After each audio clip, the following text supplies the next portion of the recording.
lorsqu'une femme arrogante a maltraité un propriétaire de restaurant après l'avoir pris pour un serveur, celui-ci avait trois possibilités: la mettre à la porte, lui offrir une table ainsi qu'à ses amis, ou lui donner une leçon. Il a décidé de jouer le jeu et de se venger. John P. Mitchell, 79 ans, propriétaire du restaurant d'AOT, est arrivé à New York à l'âge de 15 ans. À l'époque, il n'avait que quelques dollars et la conviction qu'il réussirait dans la vie, comme il l'avait promis à sa défunte mère. Il a commencé sa carrière comme plongeur dans un petit restaurant, mais après quelques années, l'idée de devenir son propre patron lui a traversé l'esprit. Il s'est donc inscrit à des cours de commerce dans un collège communautaire voisin et a ensuite ouvert son propre restaurant. Cet homme gentil au grand cœur et au large sourire ne revenait pas du chemin qu'il avait parcouru. Son restaurant, qui était devenu un lieu de rendez-vous pour les célébrités et les soirées haut de gamme, était à l'origine une vieille bâtisse abandonnée qui dégageait une atmosphère sinistre. Cependant, en regardant le gigantesque hôtel actuel, presque personne n'y croirait, tout comme le fait que M. Mitchell, qui était à présent millionnaire, ne restait pas assis dans le bureau arrière, mais faisait tout ce qui était à faire, même s'il s'agissait d'accueillir les clients, de s'occuper des tables, ou même de laver le sol. Un soir, alors qu'il s'occupait de l'accueil des clients, un incident s'est produit, une jeune femme l'a pris pour le serveur et s'est moquée de lui, mais M. Mitchell ne l'a pas laissé s'en tirer à si bon compte. Attends, qu'est-ce ce que tu viens de dire? Un nom? Sais-tu au moins qui je suis? Clara Bamford s'est emportée lorsqu'M. Mitchell lui a dit qu'il ne pouvait pas lui fournir de table. Écoute, monsieur. Quel que soit ton nom, je veux une table pour 3 personnes tout de suite, et tu ferais mieux de t'en occuper. Je suis désolé, mais ce n'est pas possible, madame. Je m'excuse pour le dérangement, a gentiment répondu M. Mitchell. Nous ne donnons pas de table sans réservation. Y a-t-il autre chose que je puisse faire pour vous aider? Clara a souri. Vous n'avez vraiment pas de table libre ou tu le fais exprès? Écoute, si tu crois que je vais te soudoyer avec quelques dollars et ensuite mendier une table, ça n'arrivera pas. Je ne ferai jamais cela, madame, et nous nous opposons fermement à ce genre de comportement dans notre restaurant. Nous avons une politique de réservation et nous attendons de tout le monde qu'il la respecte. Une politique? Clara a éclaté de rire. Écoute, tu ne le sais peut-être pas, mais je suis ami avec le propriétaire du restaurant. Tu peux donc enfreindre la règle de temps en temps, tu sais. Lui a-t-elle dit calmement. Monsieur Mitchell haussa les sourcils. Vous connaissez le propriétaire, monsieur John Mitchell? Bien sûr qu'elle le connaît, chuchotaient les amis de Clara à voix basse. Nous espérons qu'il ne sera pas trop difficile pour vous de nous trouver une table. Mais monsieur Mitchell a secoué la tête. Je suis désolé, madame, mais les règles restent les règles, et nous ne pouvons pas vous laisser entrer.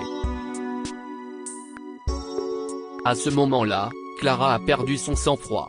Elle a sorti son téléphone et pris une photo de M. Mitchell sans son consentement. Je vais m'assurer d'envoyer ces photos à ton patron et de te faire virer. Espèce de crétin.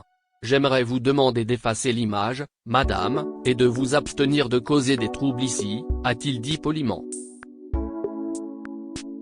S'il vous plaît. Pourquoi diable a-t-elle effacé la photo?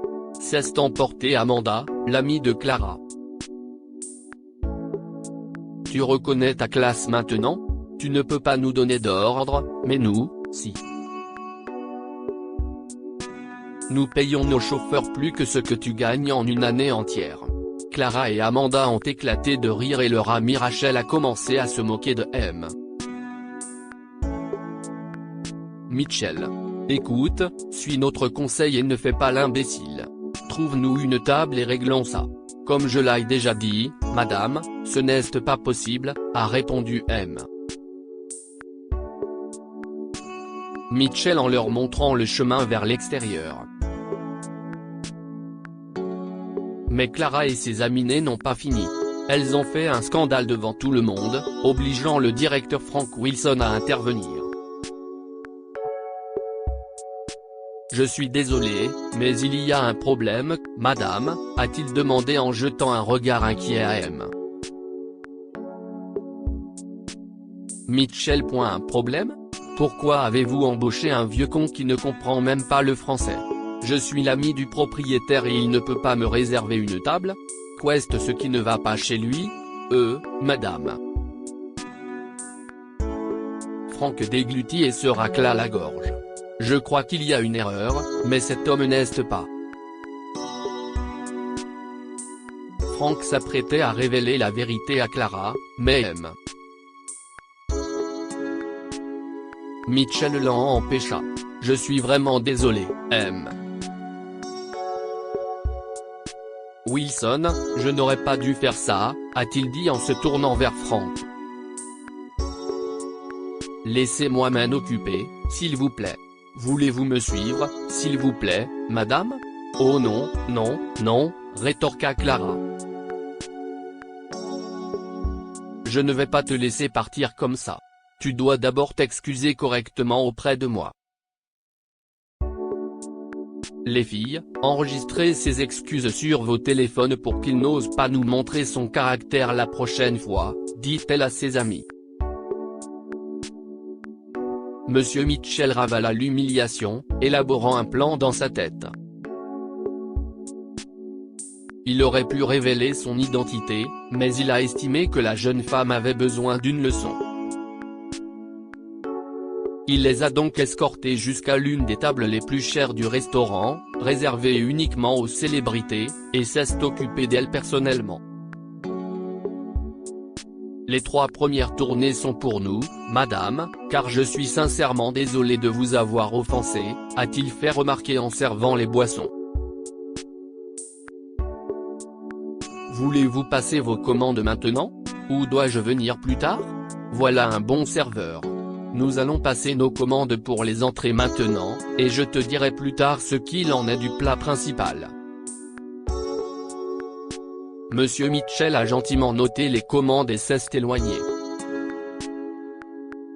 20 minutes plus tard, les entrées n'arrivaient toujours pas et Clara s'impatientait. Garçon. Serveur, cria-t-elle, un peu étourdie par les 2 premières tournées de boissons. La nourriture. Pourquoi cela prend-il tant de temps? Nous sommes littéralement affamés. Je suis désolé, madame, mais nous avons une journée chargée aujourd'hui. Je l'apporterai dans 5 minutes, a répondu monsieur Mitchell en s'apprêtant à partir. Et oui, j'apporterai aussi la 3e tournée de boissons, a-t-il ajouté en souriant avant de s'en aller.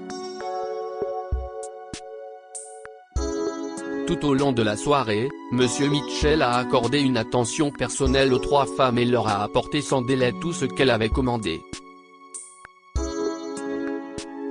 À la fin de la soirée, les jeunes femmes étaient satisfaites du service et ont promis à M. Mitchell un pourboire important. M. Mitchell leur a souri et a posé lentement l'addition sur la table. Lorsque les jeunes femmes ont vu l'addition, elles ont immédiatement changé Davis. 3 000 $. Vous avez perdu la tête? S'emporta Clara. Si est sans compter les taxes, madame. Et comme vous étiez assise dans notre salon des célébrités, j'ai bien peur qu'il y ait aussi des frais supplémentaires. Quoi? Clara et ses amis se sont levés d'un bond. Écoute, si esti trop. Tu ne nous l'as jamais dit. Je vous ai déjà dit, madame, que nous n'avions pas de table. Nous avions réservé cette table pour l'un de nos invités, mais nous avons dû l'annuler à la dernière minute. Vous devez donc payer les frais pour cela, mais attendez. Oh, j'ai fait une erreur, ajouta-t-il en prenant l'addition. Vous voyez, si esti ça. L'addition ne s'élèverait jamais à. J'ai oublié d'ajouter les frais pour les spaghettis.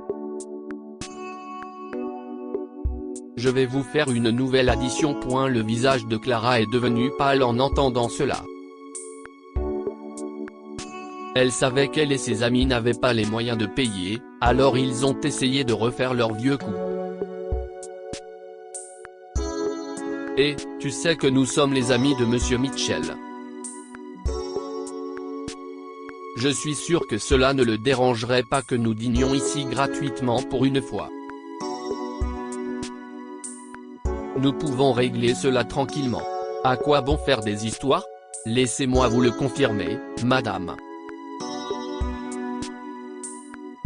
Je vais demander à Monsieur Wilson de l'appeler. Monsieur Mitchell a convoqué Frank et lui a dit d'appeler le propriétaire du restaurant.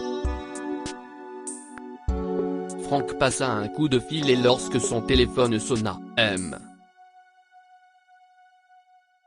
Mitchell le sortit de sa poche. Le visage de Clara cesse de décomposer. Bonjour et bonsoir. Je m'appelle John Mitchell et je suis le propriétaire de ce restaurant, a-t-il répondu en souriant.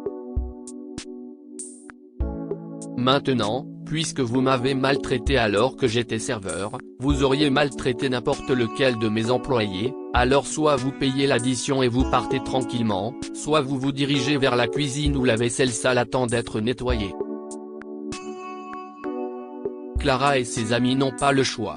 Ils ont dû nettoyer la vaisselle pour payer l'addition ce soir-là.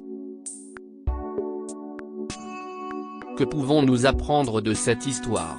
Vous serez traité de la même manière que vous traitez les autres. Clara a insulté Monsieur Mitchell et a finalement eu ce qu'elle méritait. Parfois, il est nécessaire de donner une leçon aux gens de la manière la plus dure. Monsieur Mitchell aurait pu dire la vérité à Clara et lui demander de partir, mais il s'est rendu compte qu'il devait lui donner une leçon après avoir été témoin de son comportement irrespectueux.